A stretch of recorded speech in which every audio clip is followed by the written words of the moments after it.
귀한 행복한 예배가 있는 우리 주찬양께 오신 모든 성도님들 주 안에서 사랑하고 축복합니다.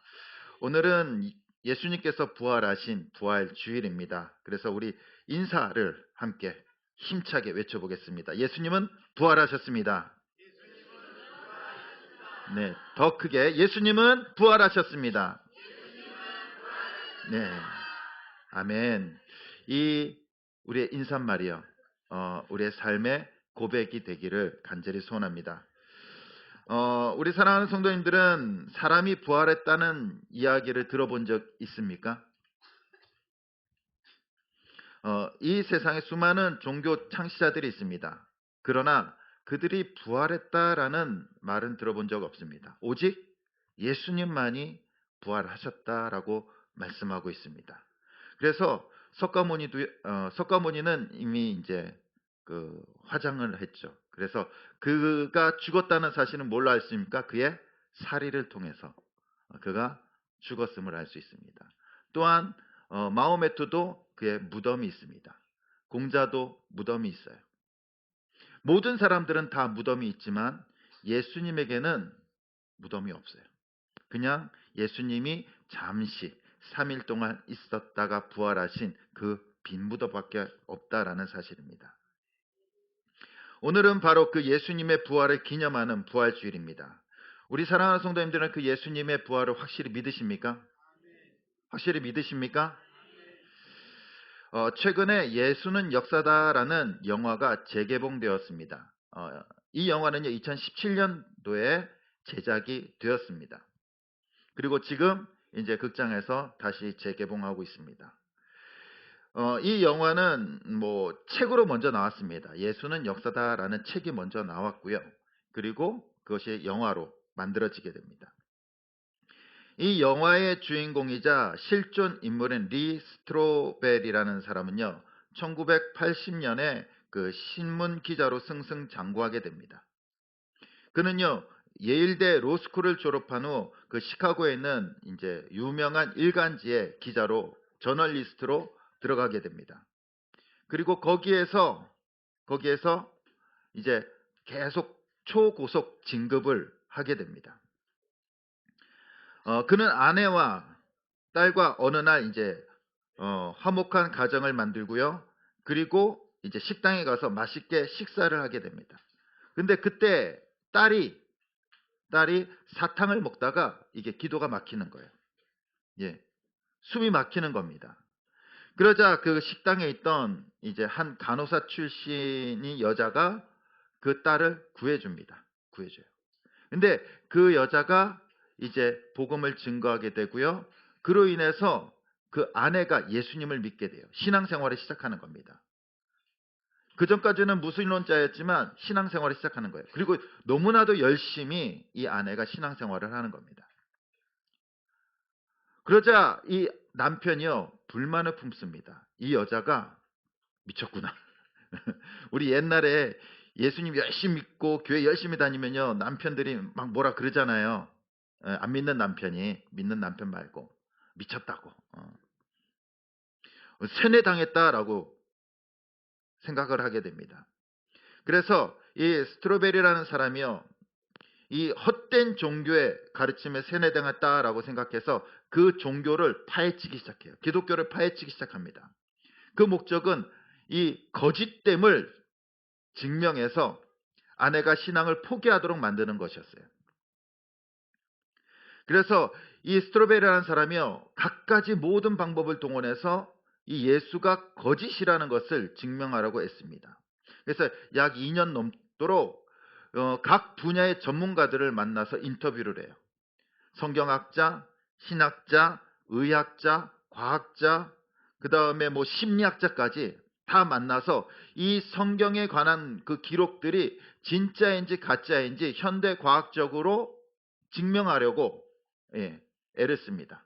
그래서 가짜라는 것을 증명하기 위해서 무단히 노력을 해요. 그는 특별히 이 성경의 사본이 신뢰성이 있는가, 그리고 성경의 기록의 정확도는 무엇인가, 그리고 예수님의 부활이 진짜인가, 부활 여부에 대한 확실성을 중점적으로 조사하게 됩니다. 그리고 조사를 마친 후 이 스트로벨은 고백합니다. 제가 졌습니다. 당신이 이겼습니다. 항복 선언을 해요. 그가 모든 과학을 그리고 저널리스트 유명한 사람들을 만나서 인터뷰하면서 그 성경의 거짓, 예수님의 거짓을 증명하려고 했지만 전혀 증명하지 못합니다. 그러면서 그는 예수님을 믿게 돼요. 예수님의 부활을 믿게 됩니다. 스트로벨이 예수님의 부활에 대한 증명을 하기 위해서 고민했던 것처럼 오늘날 많은 사람들도요, 고민할 수 있습니다. 과연 예수님께서 부활하셨을까? 정말로 부활하셨을까? 정말로 믿어지십니까? 예수님이 부활한 당시에도요, 사람들이 예수님의 부활을 다 믿지는 않았습니다. 믿지는 않았어요. 바로 오늘 우리가 읽은 본문이요, 예수님을 믿지 않는 자들이 등장합니다. 그 자들은요, 놀랍게도 예수님의 제자들이었어요. 예수님께서 십자가에서 죽으시고 부활하셨어요. 그 소식을 듣고요, 이 제자들이 기뻐하는 것이 아니에요. 특별히 글로바라는 사람과 한 사람은요, 예수님이 부활하는 날 엠마오로 떠납니다. 예루살렘에서 약 11km 정도 떨어진 곳으로 가고 있어요. 그들은 예수님의 부활 소식을 들었지만 그럼에도 불구하고 그들은 낙심해요. 실망해요. 믿지 않아요. 믿지 않아. 탄식합니다. 아, 예수님께서 왜 죽으셨지? 왜 저렇게 허망하게 십자가에서 죽으셨지? 정말로 그분의 능력이라면 왕이 되셔서 우리의 모든 문제를 해결해 주시고 우리 유다가 다시 큰 왕국으로 세워질 수 있을 텐데, 그들은 오히려 예수님의 십자가의 죽음을 탄식합니다. 소망을 잃고요, 그동안 예수님의 따라다녔던 그 세월들을 생각하면서 고향으로 가고 있는 거예요. 떠나고 있는 겁니다. 그때 예수님께서 그들 가운데 나타나십니다. 그래서 물어보십니다. 무슨 얘기하고 있느냐? 무슨 얘기하고 있습니까? 그러자 제자들이 말합니다. 아, 당신 그 유명한 사건 모릅니까? 며칠 전에 그 예수님께서 십자가에서 죽으셨어요. 그 사건을 모른단 말입니까? 예수님 앞에 그 얘기를 하고 있는 거예요. 부활하신 예수님한테 그 얘기를 하고 있는 겁니다. 그들의 눈은요, 이미 예수님의 죽음으로 눈이 닫혀버린 거예요. 예수님의 부활을 믿지 못하니까 예수님을 바라볼 수가 없어요.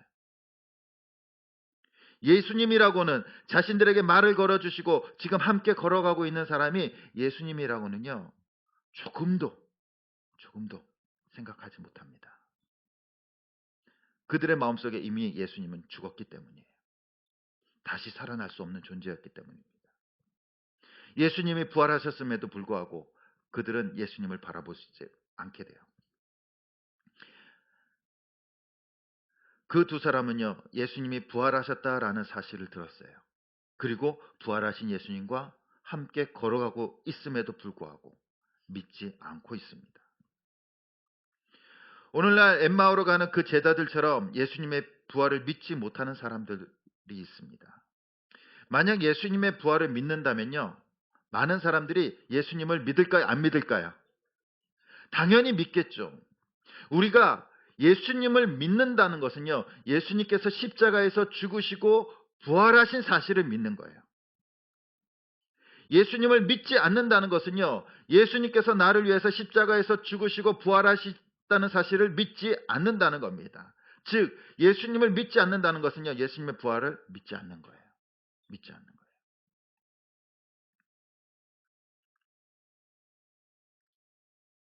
예수님을 믿지 않는 것은 예수님의 역사를 부인하는 것이 아니에요. 사람들은요, 다 알아요. 예수님께서 2000년 전에 유대 땅에 태어났다라는 것은 역사의 기록을 통해서 다 알아요. 근데 믿지 않는 것은 뭡니까? 부활했다라는 것을 믿지 않는 거예요. 나랑 관계없다라는 겁니다. 리스트로벨은 이 역사는 예수다라는 책을 통해서 예수님이 역사적인 인물임에도 증언하고 있습니다. 더 나아가 부활에 대해서도 확실하게 증언하고 있어요. 먼저 부활이 있으려면요. 뭐가 있어야 됩니까? 뭐가 전제 조건이 돼야 돼요? 죽음이에요. 죽음. 죽어야지만 다시 살 수 있는 거예요. 죽어야지만. 근데 당시 사람들은요. 예수님께서 죽지 않았다고 주장하는 사람들이 있었어요. 그래서 예수님의 부활은 없었다는 겁니다. 죽지 않았기 때문에. 그러나 예수님의 죽지 않았다는 사실이 더 기적이에요. 당시 예수님께서는 그 로마 군사들에게 내어주게 됩니다. 그리고 그들이 예수님을 채찍으로 태형을 가하게 돼요. 태형을. 당시 십자가에서 처형에 살아남은 사람도 없었거니와 이 태형에서 살아남는 사람들도 많지 않았다는 겁니다. 예수님께서는 저렇게 만들어진 약 30가닥의 그 줄로 대한 채찍이라고 합니다. 한쪽으로는 끝에는 이제 동물의 뼈 조각이 감겨져 있고요. 그리고 어떤 채찍에는 저렇게 쇠구슬 같은 것이 박혀져 있다고 합니다. 근데 저것을 맞을 경우에는 이제 멍이 들 뿐만 아니라 살이 찢어지는 거예요. 그리고 때리면요 살이 파고 들어갑니다. 파고 들어가요. 태형이 계속되면요 근육이 찢어지게 됩니다. 그리고 역사가 유세비우스에 의하면요 태형을 당하는 사람의 핏줄이 밖으로 드러나게 되고요. 근육과 뼈가 드러나게 되고요. 창자 일부가 노출되었다고 합니다. 저 채찍에 맞기만 해도. 그래서 많은 사람들이 이 십자가에 달리기 전에 태형만으로도 그 자리에서 죽었대요. 맞기만 해도 죽었다는 겁니다. 죽지 않더라도 의학적으로 극도의 고통을 느끼면서 저혈량 쇼크 상태가 온다고 합니다. 의학적으로. 그 가운데 예수님께서는요, 저 태형을 다 맞으시고요. 저혈량성 쇼크 상태에서 십자가를 지시고 골고다 언덕으로 가시는 거예요. 그리고 그 십자가에 못이 박히는데 그 못은 손목과 발목에 박히게 됩니다. 그리고 그 못은요, 약 15cm 정도, 요 정도 되는 이제 가늘고 길다란 못이에요. 그리고 그 못이 손목에 박힐 때는요, 그 가운데 흐르고 있는 신경이 다 파괴된다고 합니다. 그리고 십자가에 매달리면요, 십자가에 박힌 손으로 몸을 지탱해야 되기 때문에 몸이 내려가게 돼요. 몸이 내려가면요, 호흡하기 곤란해집니다. 이 행경막이 올라오기 때문에 호흡하기 힘들어져요. 그뿐만 아니라 몸을 지탱해야 되기 때문에 어깨 탈골이 오게 된다고 합니다. 그 가운데 로마 군인들은요, 예수님의 옆구리에 창으로 찌르게 됩니다. 매달린 예수님의 옆구리에 창으로 찌르게 되면요, 그것이 수직으로 찢는 것이 아니라 대각선으로 찌르게 돼요. 옆구리를 대각선으로 창으로 찔리게 되면은 대각선 그 반대쪽에 있는 폐라든지 간이라든지 심장이 찔리게 됩니다. 과연 그러한 고통 속에서 살아남을 수 있는 사람이 있을까요? 창도 뭐 작은 창은 아닐 겁니다. 길다란 창으로 찌르는 거예요. 더군다나 로마 군인들이 예수님의 죽음을 확인하게 됩니다. 그러나 3일 후에 그의 무덤에는요, 예수님이 계시지 않았어요. 의학적으로, 과학적으로 안 죽는 것이 기적이에요. 안 죽는 것이 더 기적일 겁니다. 그리고 그 십자가의 처형에서 살아남은 사람이 없었다고 합니다. 예수님께서는 완전히 죽으셨어요. 모든 피와 물을 다 쏟고. 그러나 3일이 지났을 때 그의 무덤 속에서 예수님을 발견하지 못합니다. 예수님을 믿지 않는 사람들은요, 바로 이 부활을 믿지 않는 사람들입니다. 분명한 것은 예수님의 시신을 찾을 수 없었다는 겁니다. 당시 예수님 같이 유명한 사람이 죽으면요, 그 죽음에 대해서 사람들의 그 이목이 집중하게 돼 있어요. 그냥 동네 누군가가 죽은 것이 아니겠죠. 누군가가 그 예수님의 죽음과 그 다음에 예수님께서 어디로 가는지, 어디에 묻혔는지 많은 사람들이 다 알고 있을 겁니다. 그리고 더군다나 그 무덤은요, 로마 군인들이 지키고 있었어요. 혹시라도 훔쳐갈까 봐. 그런데 예수님께서는 부활하시고 흔적도 없이 살아나십니다. 만약 예수님의 시신을 누군가 빼돌린 것이라면 로마 군인들의 그 경계를 뚫어야 했을 겁니다. 그리고 시신을 빼돌렸다라면요, 로마 군인들이 그 시신을 찾아냈을까요? 찾아내지 못했을까요? 찾아냈겠죠. 시신을 운반하면서 흔적을 남겼겠죠. 흔적 없이 시신을 빼돌릴 수는 없습니다. 분명히 흔적을 남겼을 것이고, 그리고 군인들은 그것을 찾아냈을 겁니다. 그리고 군인들이 시신을 찾아냈다라면, 그리고 시신을 운반한 사람들, 그리고 시신에게 손댄 사람들을 찾아냈다라면요, 그들이 어떻게 됐을까요? 그들도 처형 당했을 겁니다. 그러나 역사적으로 그런 기록은 찾아볼 수 없습니다. 로마 군인들은요, 예수님의 시신을 찾아내지도 못하고요, 예수님을 운반했던 사람들도 찾아내지 못합니다. 아무것도 찾아내지 못해요. 예수님이 부활하셨기 때문에 모든 흔적을 찾을 수가 없었다는 겁니다. 또한 예수님의 부활을 목격한 사람들이 있었습니다. 제자들이 예수님의 부활을 다 목격하고 있죠. 같이 먹고, 같이 마시고, 같이 이야기하고 있어요. 심지어는 도마는요, 예수님의 몸에 손을 넣어봅니다. 그리고 그 제자들이요, 많은 성도들에게 예수님의 부활을 기록으로 남겨요. 마태복음, 마가복음, 누가복음, 그리고 여러 역사적인 기록들을 남기게 됩니다. 근데 정말로 예수님께서 부활하지 않으셨다면 그 당시 제자들이 성경을 기록할 당시 여전히 예수님의 부활을 본 사람들이 있었기 때문에 전혀 이상하지 않았다는 겁니다. 예수님의 부활의 기록이 반론할 수 없었다는 겁니다. 그 당시 사람들 다 보고 있었잖아요. 다 목격했잖아요. 예수님의 죽음을 목격했고요.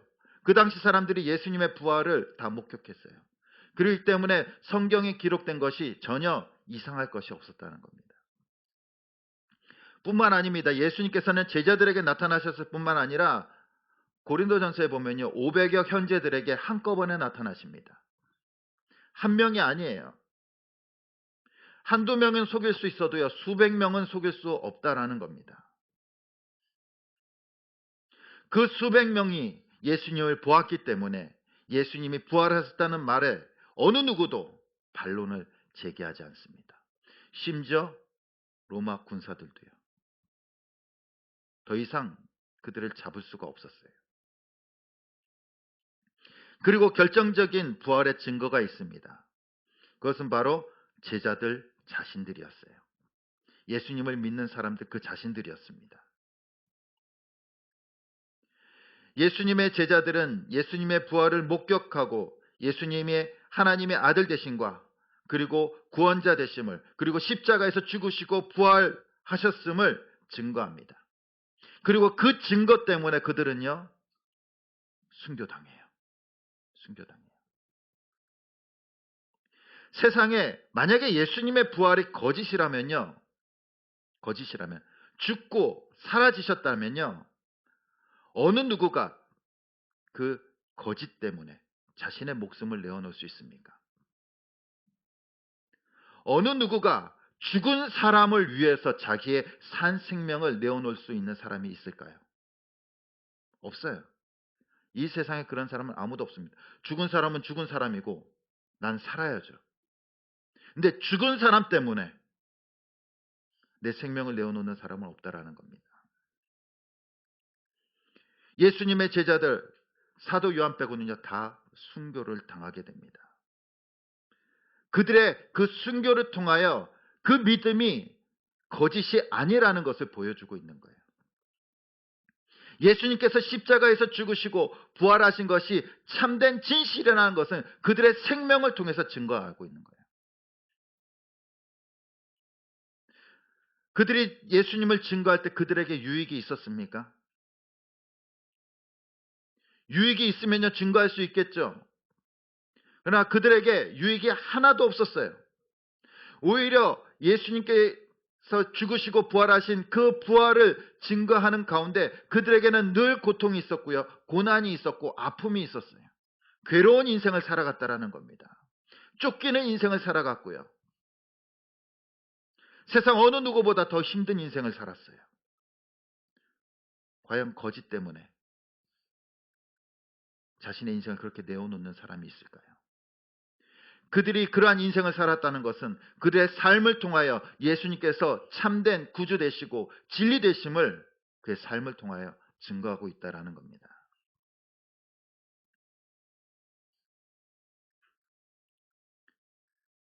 그들은 삶을 통하여 예수님께서 참된 구원자 되시고 부활이 진리임을 나타내고 있습니다.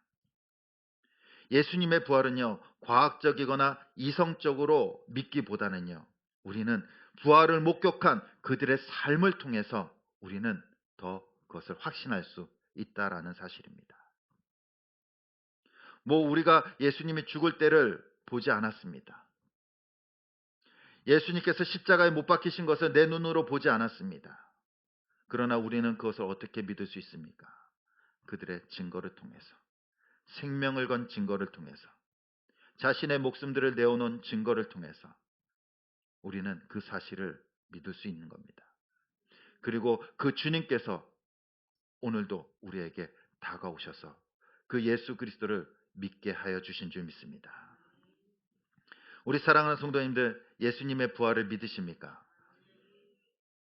예수님은 분명히 부활하셨습니다. 만약 부활이 없다면 우리가 지금 이 시간 예배 드리는 것이 가장 쓸데없는 짓이에요. 부활이 없다면. 부활이 없다면 우리가 하는 신앙생활 모든 것이 다 뭡니까? 거짓이에요. 거짓. 하지만 부활이 있기에 우리가 드리는 예배, 우리가 드리는 그 희생, 우리가 드리는 섬김, 우리가 드리는 예배들, 모든 삶들, 믿음의 삶들이요, 이 세상에서 가장 가치 있고 가장 값진 것인 줄 믿습니다. 부활이 있기에. 부활은 예수님이 하나님 되시고 그의 가르침이 하나님의 말씀인 것을 증거하고 있는 겁니다. 부활은 예수님이 죄와 사망을 이기셨다라는 사실을 증명해 주고 있습니다. 부활 자체가 예수님이 하나님 되심을 우리에게 보여주는 사건입니다. 그리고 주님의 부활은 주님 한 분으로 끝나지 않습니다. 주님의 부활을 통하여 우리들도 부활한다라는 것을 보여주고 계십니다. 부활은 우리의 영원한 삶에 대한, 부활에 대한 예표입니다. 그리고 부활하신 주님께서는요, 지금도 우리와 함께 하십니다. 내가 너희와 항상 함께 있으리라. 영원한 하나님의 언약의 말씀이에요. 우리가 매일 큐티하면서 경건한 시간을 가질 때 부활하신 주님이 그 시간에, 그 순간 우리와 함께하고 계신 줄 믿습니다. 또한 지금 우리가 예배하고 또한 주님을 찬양하는 순간, 그 순간에도 지금 십자가에서 부활하신, 죽음에서 부활하신 그 주님께서 우리와 함께 하고 계신 줄 믿습니다. 우리가 낙심할 때도, 나 혼자 인생을 걷는 것처럼 느껴질 때도, 고독 속에 있을 때도, 고통 속에 있을 때도 그 부활하신 주님이 우리와 함께 하고 계신 줄 믿습니다. 이것이 바로 우리의 믿음이고 우리의 신앙이에요. 우리의 믿음 자체가 부활을 믿는 겁니다. 그냥 내가 신앙생활 해야지가 아니에요. 우리가 예수 그리스도를 믿는다는 것은요, 그 부활을 믿는 거예요. 그리고 우리의 믿음의 삶이 그 부활을 증거하는 삶입니다. 제자들이 그 부활을 증거하기 위해서, 예수님의 진리되심을 증거하기 위해서 자신들의 생명을, 자신들의 인생을 내어놨듯이, 우리가 예수 그리스도를 믿는다는 것은요, 우리의 삶을 통하여 주님의 진리되심을, 부활하신 하나님 되심을 우리의 삶을 통하여 나타내는 것인 줄 믿습니다. 주님께서는 우리와 약속하셨습니다. 부활하신 주님께서는 내가 너희와 항상, 세상 끝날까지 항상 함께 있겠다라고 약속하셨습니다. 그리고 그 약속을 지금도 지키고 계신 줄 믿습니다. 우리의 인생이 부활하신 주님과 함께 살아가면 더 이상 두려울 것이 없습니다. 우리의 영혼이 부활할 뿐만 아니라 우리의 인생도 새로운 인생을 살아가게 될 줄 믿습니다.